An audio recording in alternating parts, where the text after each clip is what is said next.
This is one of those few instances where I'm familiar with the source material going in this case having read the graphic novel the film in question is based on.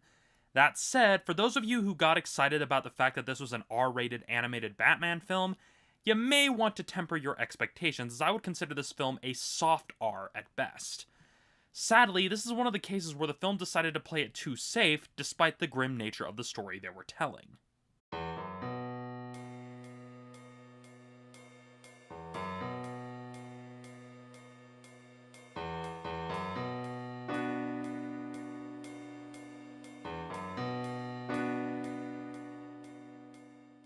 I really wanted to like this movie. I was really excited for it. I mean, you have Kevin Conroy and Mark Hamill back as Batman and Joker, respectively. It was an animated film that was adapting one of the darkest and most disturbing Batman stories ever printed, and was aiming to be faithful. What could possibly go wrong here? Well, this film, while enjoyable for the most part, made two critical mistakes.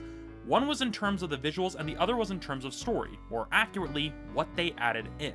In terms of the visuals, it adopts the kind of style that has become pretty common for a lot of DC's animated films as of late, which is more or less a similar aesthetic to the Young Justice television series, but with a little bit of an edge.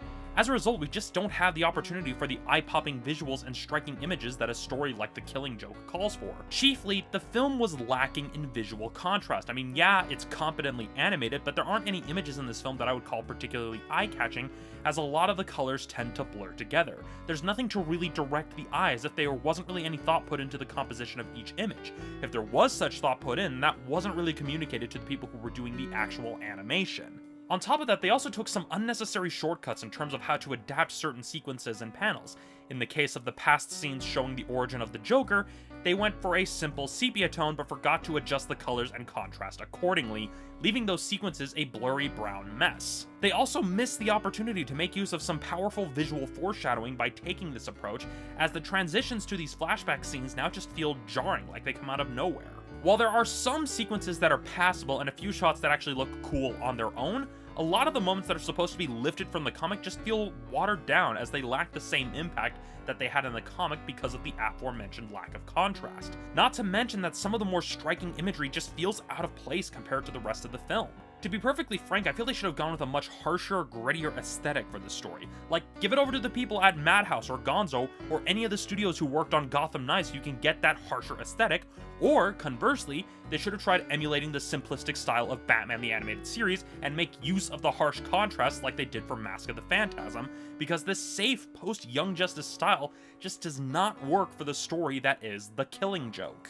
Now for the second critical mistake. The added Batgirl scenes. I can understand why they felt they needed to add them. The original story is roughly the equivalent of a single issue comic, which probably would have only given them approximately 22 minutes, 30 minutes tops.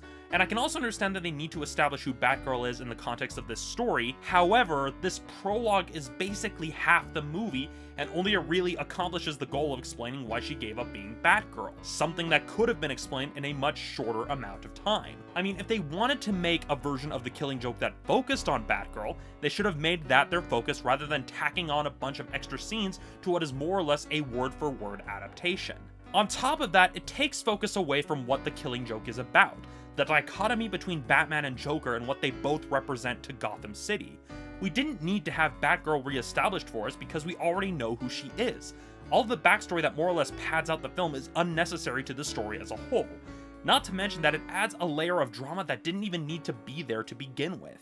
Like I said earlier, I really wanted to like this movie, however it just comes across as a safer, toned down episode of a Batman series that would air on Adult Swim that just so happens to be based on The Killing Joke. Honestly, the story itself would have worked better as a short rather than as a feature, but even if they did that, it wouldn't change the fact that the film was lacking in the grit and terror that made the original story so famous. In terms of how much to spend to see this film for yourself, I'd say that maybe paying $8 for the DVD would be about worth it. And even then, that's a bit high for what is more or less a two-part television episode.